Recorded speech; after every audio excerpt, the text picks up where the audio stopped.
Imagine being in the middle of a family gathering, surrounded by laughter, loud conversations, and that frenetic energy that characterizes social gatherings.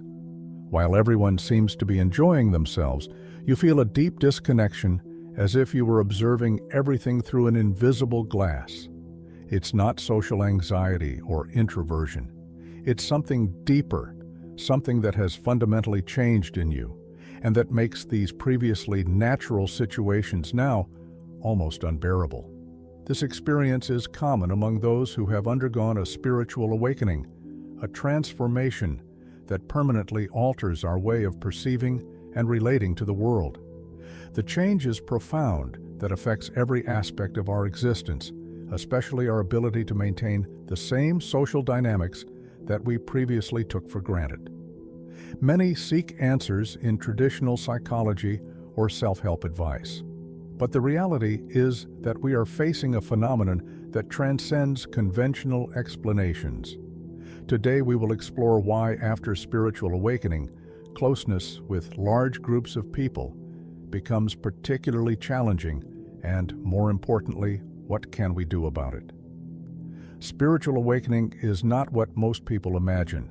It is not about a momentary mystical experience or reaching a state of perpetual peace. Rather, it is a fundamental transformation in the very structure of our consciousness that permanently alters how we perceive reality.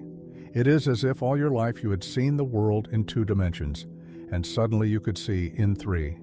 There is no going back to the previous perception. This transformation occurs at a neurological and perceptual level. The mind that previously functioned primarily through automatic patterns and social conditioning begins to operate from a place of expanded consciousness.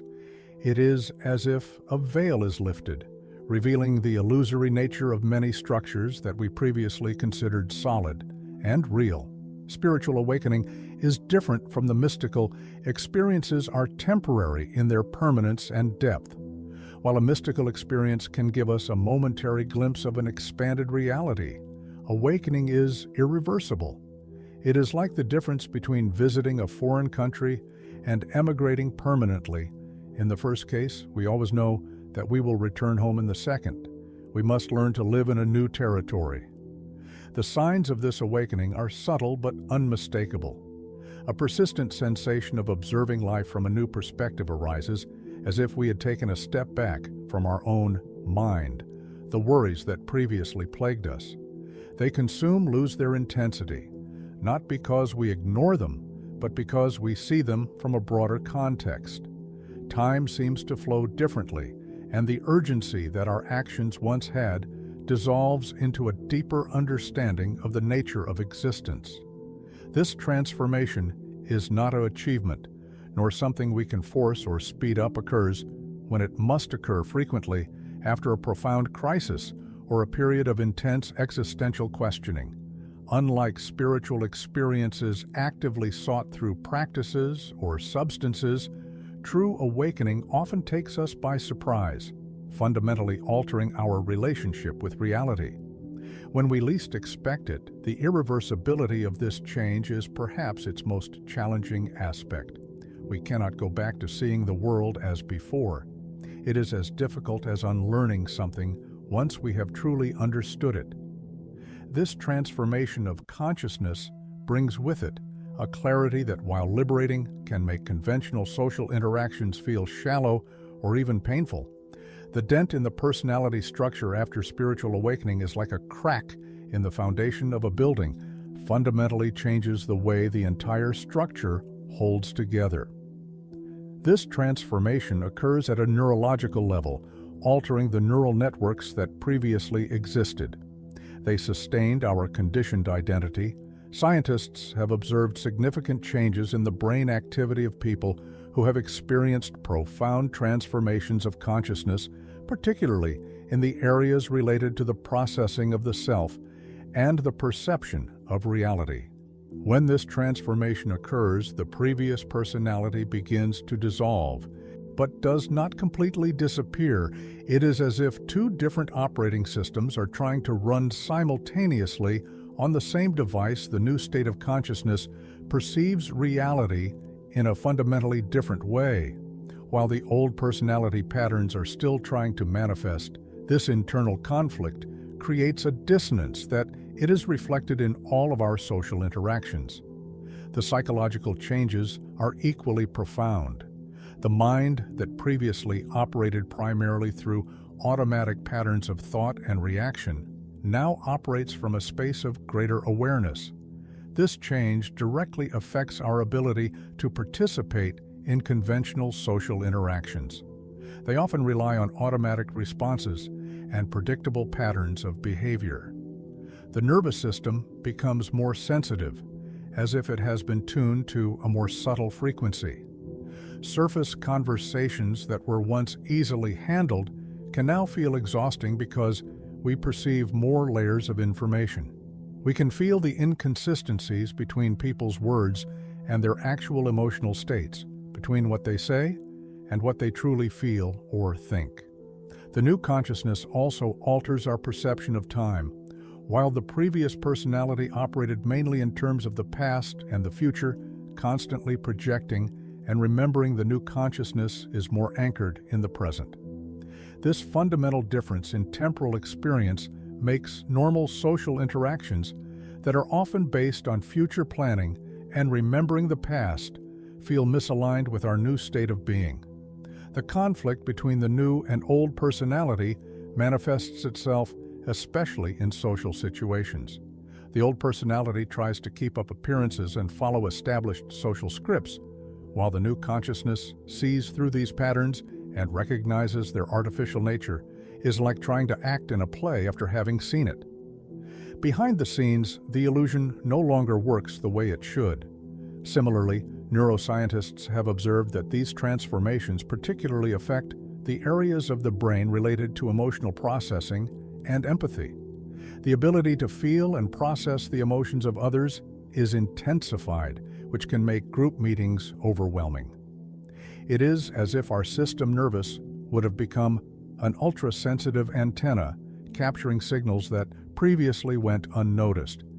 This sensitivity, heightened sensitivity, is not a weakness, but a natural adaptation to a deeper level of awareness. However, in a world that operates primarily from more superficial levels of consciousness, this sensitivity can create significant challenges in navigating everyday life. It's like having a finely calibrated instrument. In an environment designed for more robust and less sensitive teams, the dent in personality also affects our ability to maintain the social masks we once used with ease. Authenticity becomes a necessity rather than a choice, and the effort to maintain social appearances can be exhausting. On a physical and emotional level, this fundamental shift in how we relate to truth and authenticity can make conventional social interactions that often rely on some level of social agency feel unsustainable. Modern society is built on a series of implicit promises, a life plan that we should all follow to achieve happiness. This plan starts early. Study with dedication, get good grades, enter a prestigious university, get a well-paid job, start a family, buy a house, accumulate material goods. Each stage comes with the promise that happiness is just after the next achievement. However, for someone who has spiritually awakened, the illusion of this plane becomes painfully evident. The expanded mind clearly perceives that every promise of future happiness is a mirage that moves away. As we approach it, is like chasing the horizon. No matter how far we advance, it always seems to be at the same distance. The very structure of these social promises reveals its dual nature. Every achievement is accompanied by its opposite. Professional success often means sacrificing personal time. Intimate relationships bring as much pain as pleasure. The accumulation of wealth generates concerns about its preservation. The awakened mind sees this pattern with crystal clarity and can no longer ignoring it. The later "I'll be happy" is revealed as the great illusion of our time. Society keeps us in a constant state of longing, always looking towards the next goal, the next achievement, the next acquisition. This focus on the future systematically robs us of the ability to experience fullness. Of the present moment, for someone who has awakened, this constant future orientation feels like a form of subtle violence against the very nature of existence. The clarity that comes with awakening makes it impossible to genuinely participate in this endless race towards an ever-delayed happiness. The cycle of social expectations reveals itself as a labyrinth with no way out. Even in spiritual circles, we find more subtle versions from the same pattern: reach enlightenment, accumulate spiritual knowledge, become a master. These spiritual promises can be as illusory as the material ones, creating new forms of search and longing. Society interprets this inability to follow the established plan as a form of failure today adaptation. However, from the awakening perspective, is precisely the opposite. It is a liberation from a belief system that keeps people in a state of perpetual dissatisfaction. The awakened person sees that true freedom is not in achieving socially prescribed goals, but in breaking free from the belief that we need to reach them, to be complete. The understanding that the matrix is not outside but within us represents one of the deepest aspects of spiritual awakening. It is not an external system that controls us, but a structure of consciousness that determines how we perceive and experience reality. This perspective coincides remarkably with one of the theories proposed by Jacobo Grinberg, who suggested that our experience of reality is an active construction of the brain, a neural matrix that filters and organizes the information we receive. Our mind works like a projector that creates the movie we call reality. Matrix is this projection system, a set of filters, beliefs, and neural patterns that determine what we see and how we interpret it. There is no objective reality separate from our perception of it. What we call reality is the result of a collective consensus, a shared neural lattice that creates a coherent but fundamentally illusory experience. Spiritual awakening produces a crack in this perceptual matrix, allowing us to glimpse a little further. It is as if we can suddenly see the code behind the simulation. However, this awakening also reveals a fundamental paradox.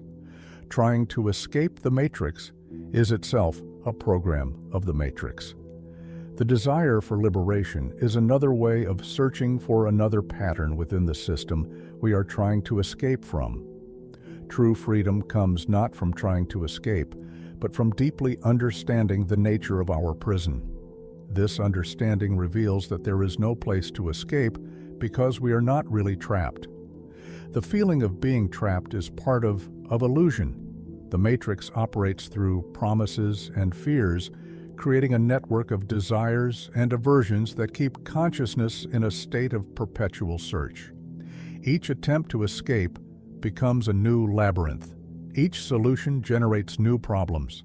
It is like trying to escape from our shadow. The faster we run, the faster true liberation follows us. It comes from the realization that there is no one to escape from and nowhere to escape from. Grinberg suggested that our ordinary experience of reality is a reduction of potentiality, a narrowing of infinite possibilities to a concrete and limited experience. Spiritual awakening does not free us from this reduction. We continue to experience a filtered reality, but it makes us aware of the process. It's like being aware that we are dreaming. While we dream, the dream continues, but our relationship to it fundamentally changes. The matrix also manifests itself in our social interactions. Through what we might call fields of resonance, when we meet with others, our mental patterns and eyes come into resonance, creating collective fields of experience for someone who has awakened. These fields can be overwhelming because they are more aware of how the collective energies and mental patterns influence their state of consciousness. Understanding the matrix as an internal structure of consciousness has profound implications for our social relationships. We cannot wake up because awakening is not something that occurs within the matrix. It is the recognition of the illusory nature of the matrix itself. Every attempt to awaken others becomes in another story. Within the matrix, another pattern of seeking and resistance true freedom comes from the understanding that the matrix is not our enemy. It is simply the way consciousness organizes and expresses itself in human form. We do not need to destroy it or escape from it. She does not have to understand her nature and operate consciously of her patterns. This understanding allows us to participate in the game of life without being completely identified with it, like actors who know their role but are not limited by it. Of course, this is just our opinion. Everyone is free to believe what they prefer. Remember that there are no right or wrong beliefs. There are only beliefs. This broader and more developed capacity for perception is what makes many of those who have awakened simply distance themselves from the rest. It is important to distinguish between this type of isolation and the pathological isolation associated with conditions such as depression or social anxiety. Waking isolation is an adaptive response to a panicked state of consciousness, not a fear-based withdrawal. It is more comparable to an athlete's need to rest after an intense workout than to a fear-based social withdrawal. The nervous system also experiences changes in its response to stress. The activation of the sympathetic nervous system in situations social exposure can be more intense. Not because situations are inherently more stressful, but because the system is more aware of the subtle tensions and dynamics present in any human interaction. This heightened sensitivity requires conscious management of social exposure. Similar to how someone with darker skin sensitive must be more careful with sun exposure. Survival in a sleeping world requires a delicate balance between maintaining our inner integrity and functioning in social structures designed for a different state of consciousness. Family relationships represent perhaps the most immediate and profound challenge: ties. Family relationships woven with years of emotional patterns and expectations do not disappear with spiritual awakening. However, the dynamics fundamentally change when one of the family members experiences this transformation. Managing these relationships requires a compassionate understanding that our family members operate from a matrix of different reality. They cannot see what we see or experience reality as we experience it. Now, family gatherings, once possibly places of comfort, can become fields of intense inner work.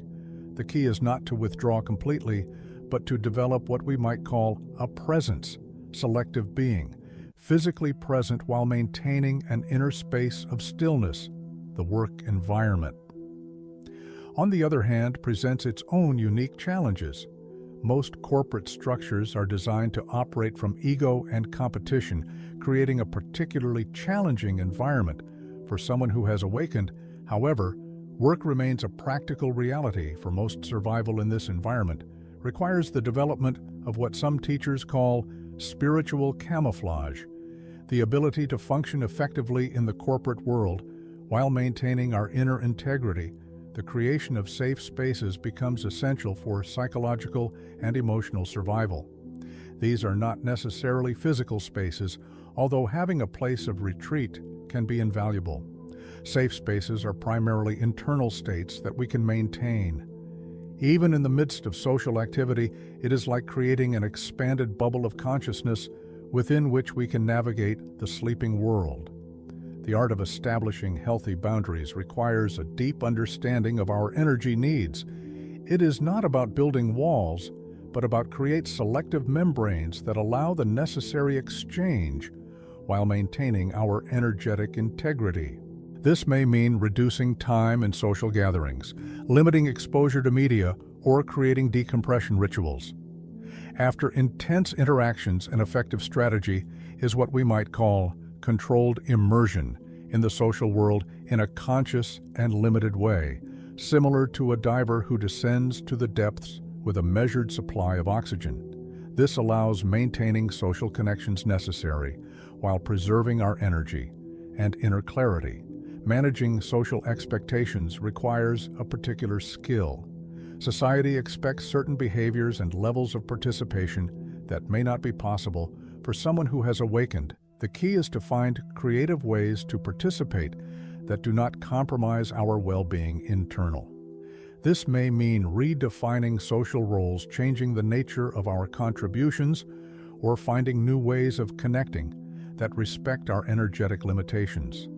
The development of a bridging language becomes essential.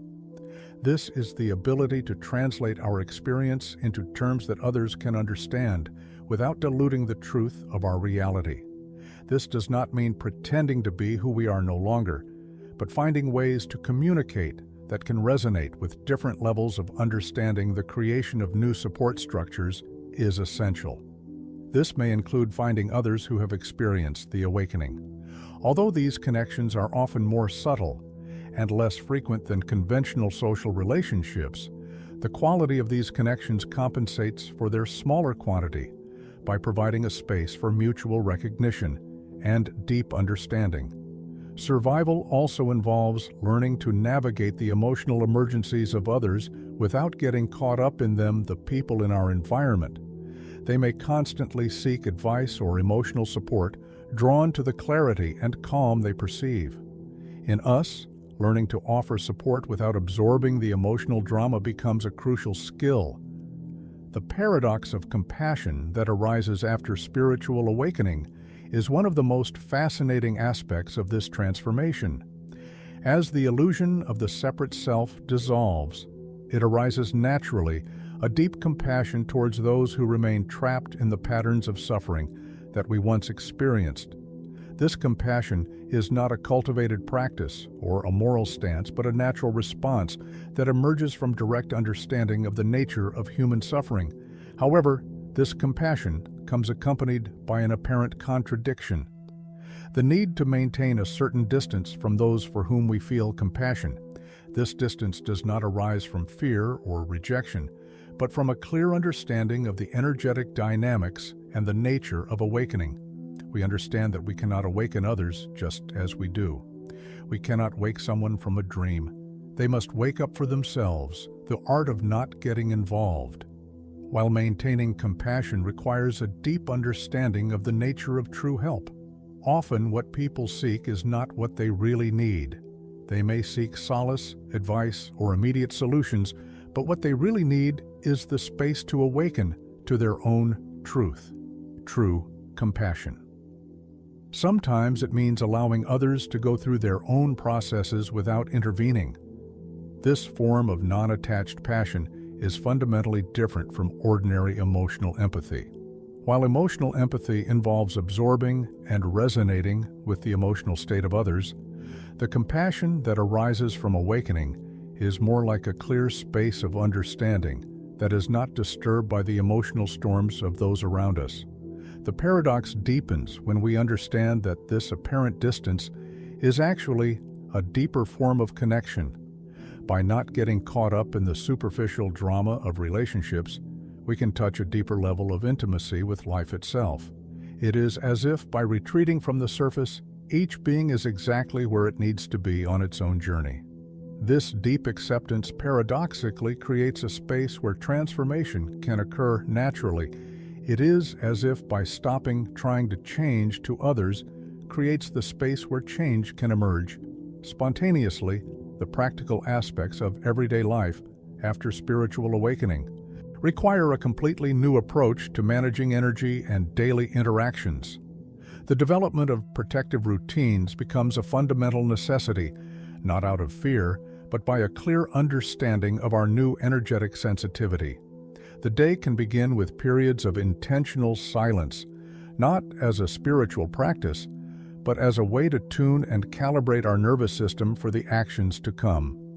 Energy management becomes a precise science. We learn to recognize our energetic limits with clarity and to honor them without guilt. This may mean withdrawing from social situations when we feel our energy is running low. Even if this goes against social expectations, the key is to develop a refined sensitivity to our energetic states and act from that awareness rather than from external pressures. The creation of transition rituals becomes essential. These can be as simple as taking a few moments of conscious breathing before entering a meeting or taking a short walk in silence after intense interactions. These rituals are not spiritual practices in the traditional sense, but practical tools to maintain our balance in a world that operates at a different frequency. The physical space where we live requires a new consideration. The organization of our immediate environment can have a profound impact on our well-being. This may mean creating a space dedicated to silence in our home, or reorganizing our work environment to minimize the unnecessary stimulation. The physical space becomes an extension of our inner space. The integration tools are become a natural part of our daily lives. This may include practices such as reflective writing, not as a traditional journaling exercise, but as a way to process and integrate the intense experiences that arise naturally in our new state of consciousness. Conscious body movement, either through walking in nature or gentle exercise, becomes a way to anchor our expanded consciousness in physical reality. Food and rest take on a new dimension.